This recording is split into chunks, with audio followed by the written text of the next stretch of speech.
жоқсың сен неге айтшы түсінбе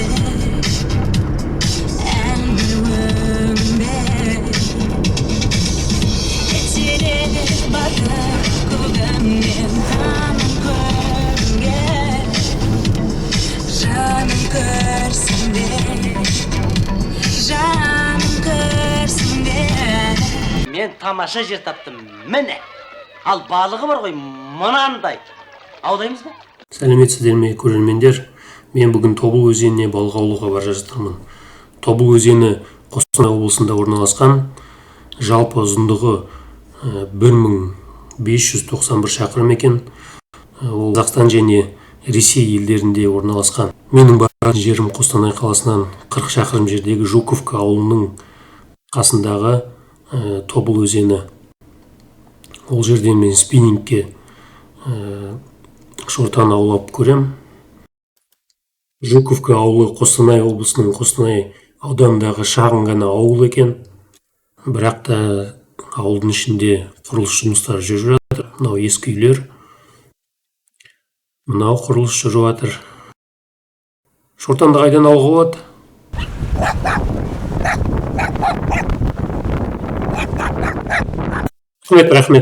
Рахмет.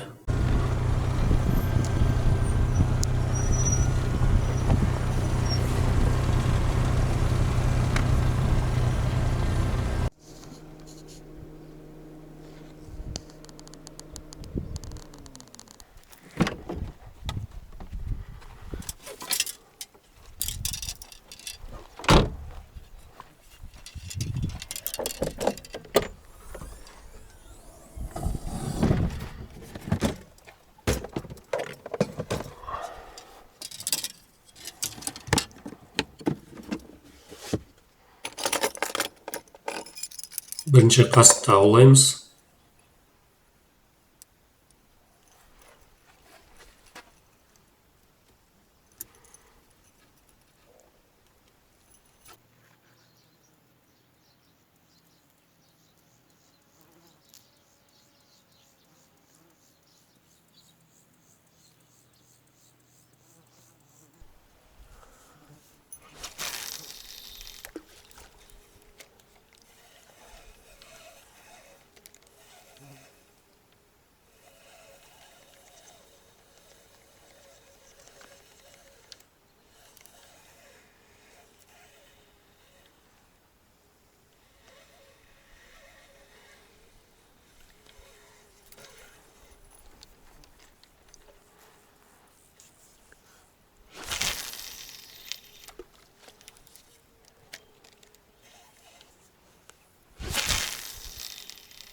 Қасықтан жасалған жалтырауықпен аулап, лақтырып, шортан түспегесін шайшып алуды шештім.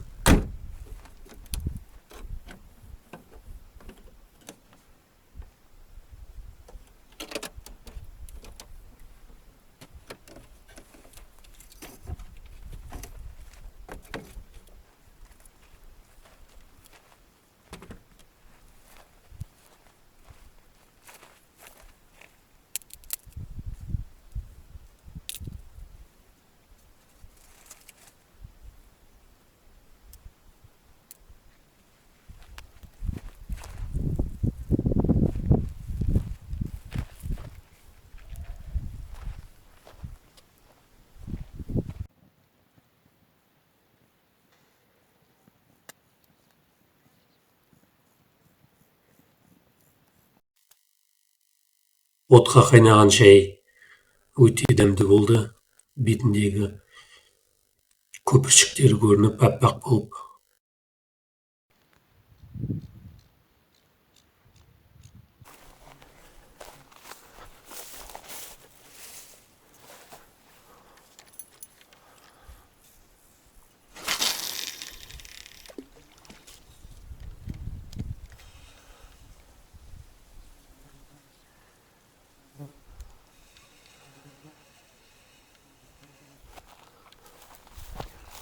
алыстан огородқа су құятын насосты көріп, соның қасынан аулауды шештім.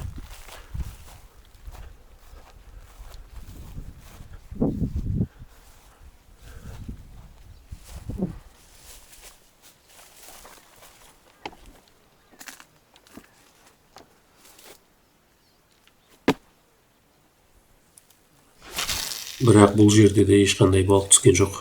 Өте шөбі көп, дұрыс емес жер екен аулауға.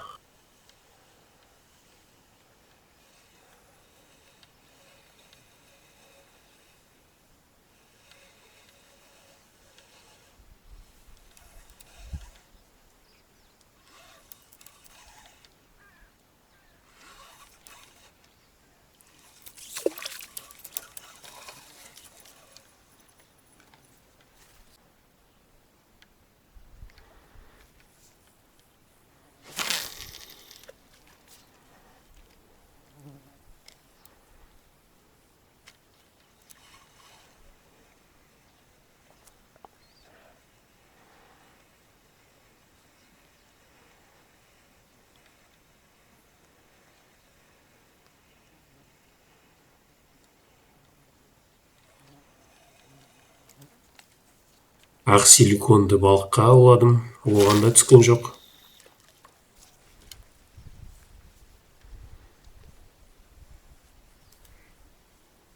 Сосын мұндай қызыл силиконнан жасалған балықты қойдым.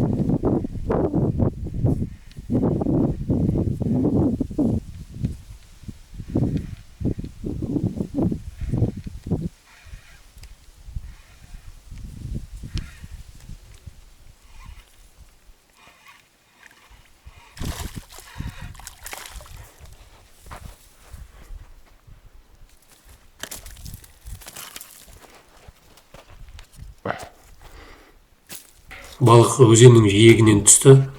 Балық өте үлкен емес. Сондықтан қатты сезбедім бірінші аулаған кезде, түскен кезде.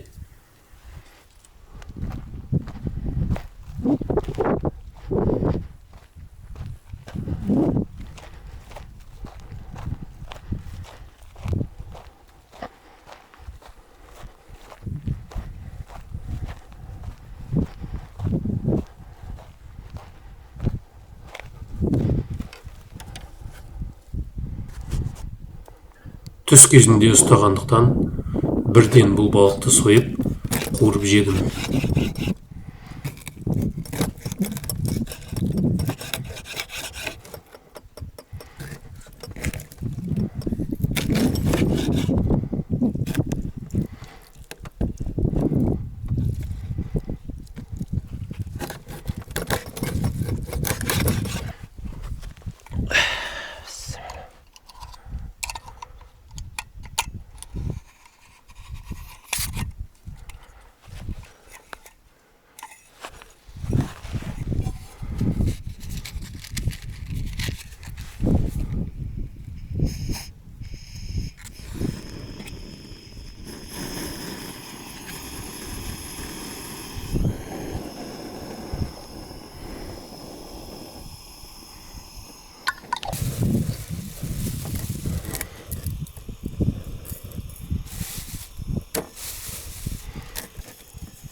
Алдындағындай шортан екен, дәл сондай.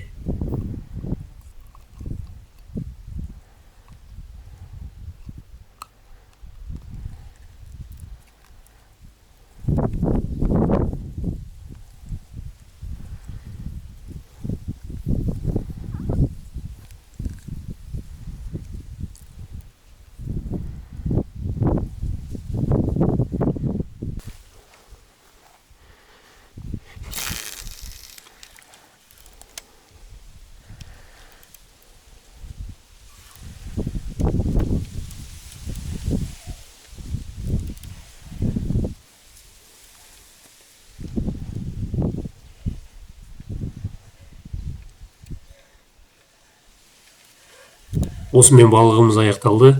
2 балық ұстадық. Маған лайк басып, жазылып, қоңыраушаны басып кетіңіздер. Келесі жолы Торғай өзеніне үлкен шортандарды ұстауға барамыз.